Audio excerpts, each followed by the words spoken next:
भगवान की शरण में जिसका निवास होगा, गुरु की शरण में जिसका निवास होगा,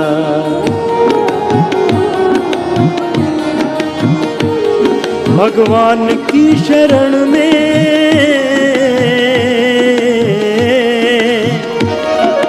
गुरु की शरण में जिसका निवास होगा, जग में कभी न उसका चेहरा उदास होगा, जग में कभी न उसका चेहरा उदास होगा, भगवान की शरण में जिसका निवास होगा, भगवान की शरण में जिसका निवास होगा, जग में कभी न उसका चेहरा उदास होगा, जग में कभी न उसका चेहरा उदास होगा।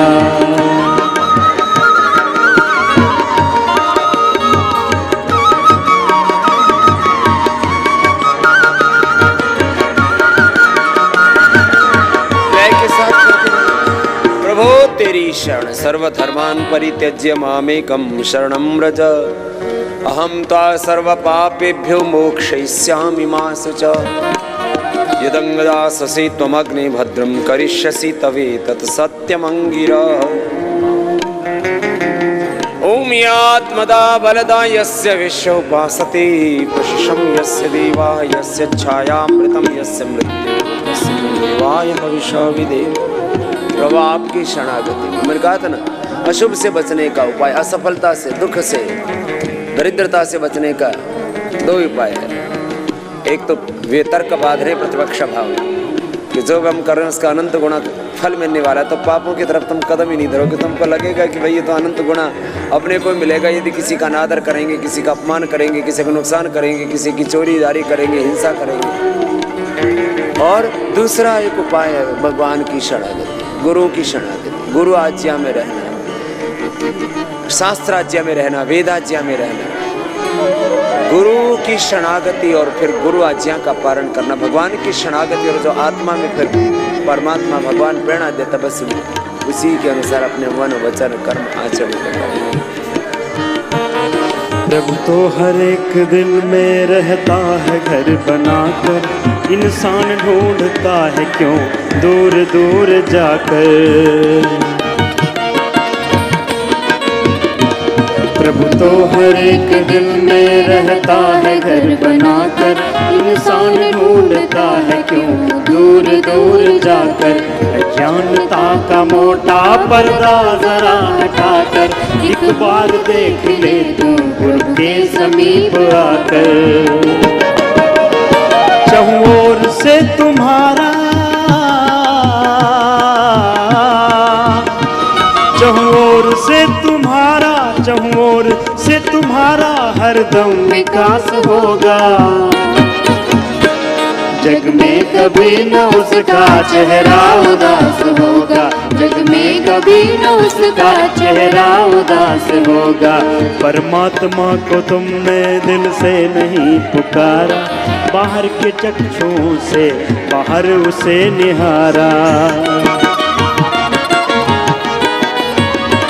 परमात्मा को तुमने दिल से नहीं पुकारा, बाहर के चक्षुओं से बाहर उसे निहारा। अंतःकरण के भीतर देखा नहीं नजारा, तुम ही कहो कि कैसे कल्याण हो तुम्हारा। जब जब उसे ढूंढोगे,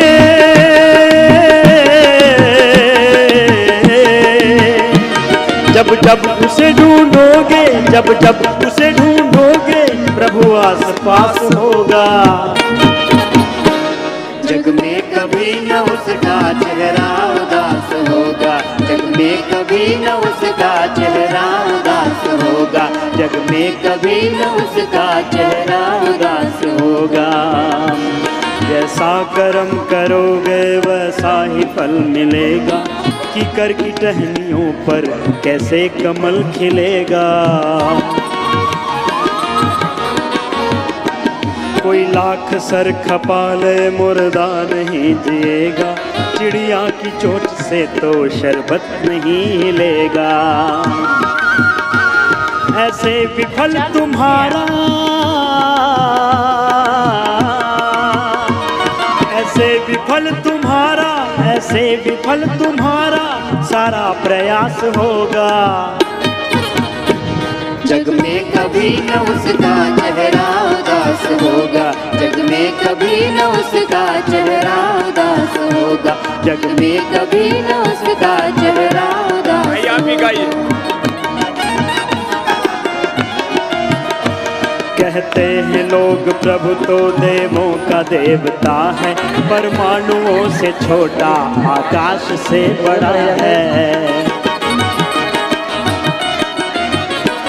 कहते हैं लोग प्रभु तो देवों का देवता है, परमाणुओं से छोटा आकाश से बड़ा है। उसके समान व्यापक कोई न दूसरा है, जिसमें न वो बसा हो दुनिया में चीज क्या है। जग में पथिक तुझे भी,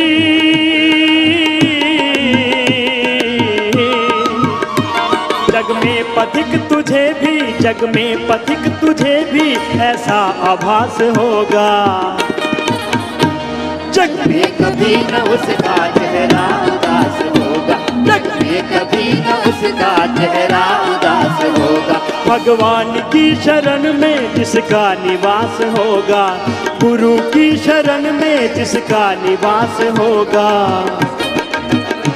जग में कभी न उसका चेहरा उदास होगा, जग में कभी न उसका चेहरा उदास होगा, जग में कभी न उसका चेहरा उदास होगा, जग में कभी न उसका चेहरा उदास होगा।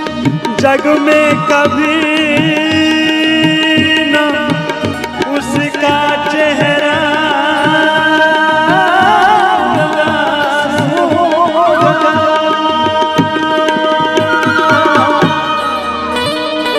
सच्चिदानंद भगवान की जय। भारत माता की जय। गुरु की शरणागति में जीना और जो गुरु आज्ञा करे, जैसे गुरु जीते हैं वैसे ही जीना, जैसे गुरुओं ने ऋषियों ने जीवन जिया ऐसे ही जीना। गुरु की शरण में, भगवान की शरण में, योग की शरण में ऐसे जीना। कपालभाति 10-15 मिनट रोज करना नियम से। ये दृढ़ प्रतिज्ञा कर लो कि अंतिम श्वास तक मुझे योगी बनकर के जीना है, रोगी बनकर के, भोगी बनकर के नहीं जीना। बहुत पुरानी चीन की बात है। एक बार एक व्यक्ति ने तय किया कि उसे इस जीवन के हर मोह माया को त्याग देना है और सन्यासी बनना है। वो ये सोचकर अपने एक गुरु के पास गया और कहा, मुझे सन्यासी जीवन जीना है। गुरु ने पूछा, क्या तू सच में सन्यासी बनना चाहता है? तब व्यक्ति ने कहा, हाँ। तब गुरुजी ने कहा, ठीक है, आज के बाद से तू मुझसे कभी नहीं मिलेगा। जब जरूरत होगी मैं खुद तुझे बुला लूंगा। इस आश्रम में 500 से भी ज्यादा सन्यासी हैं, तुझे भी उनकी तरह रहना पड़ेगा। व्यक्ति ने कहा, ठीक है, और वो जाकर एक बंद कमरे में चुपचाप बैठा रहता। उसे चावल कूटने का काम दिया जाता। रोज 500 सन्यासियों के लिए चावल कूटता। दिन भर चावल कूटता और जब थक जाता तो वहीं सो जाता और फिर वापस उठकर चावल कूटने लगता। उसे लगता था जब गुरुजी को उसकी जरूरत होगी वो खुद उसे बुला लेंगे, और इसी इंतजार में वो रहा करता था। वो सुबह से शाम तक बस चावल कूटता रहता, क्योंकि गुरुजी ने उसे यही करने को कहा था। 12 सालों तक यही चलता रहा, लेकिन तब तक वो बेहद शांत हो गया था।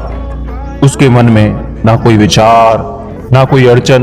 वो इसी काम में बस लगा रहता, चावल कूटने के। 12 सालों में ये उसकी दिनचर्या बन चुकी थी। 12 साल बाद गुरुजी को लगा अब उनके जाने का वक्त आ गया है। उन्होंने सब में ये घोषणा करवा दी कि जो भी मेरा उत्तराधिकारी बनना चाहता है वो रात में मेरे कमरे की दीवार को फांद कर आएगा और 4 पंक्तियां लिखकर जाएगा। उन पंक्तियों में जीवन को कैसे सही तरह से जीना है उसे लिखना होगा, जीवन का सत्य लिखना होगा। लेकिन यह उसे स्वयं से लिखना है, खुद का अनुभव बताना है। सभी गुरुजी को बहुत मानते थे, उनके शिष्य थे, लेकिन सब उन्हें इस तरह से धोखा देना नहीं चाहते थे। उनके आगे खुद को प्रस्तुत करना आसान नहीं था।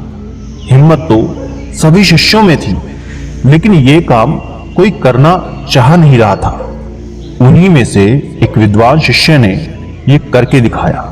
उसने दीवार फांदकर कमरे की दीवार पर 4 पंक्तियां लिख दी, जिसमें उसने लिखा था कि मन एक दर्पण की तरह है, जिसमें धूल जम जाती है। उस धूल को साफ कर दो, सत्य अनुभव में आ जाता है और सत्य मिल जाता है। सुबह गुरुजी उठे तो उन्होंने देखा और बोला, ये किस मूर्ख ने मेरी दीवार खराब कर दी, उसे पकड़ कर लाओ।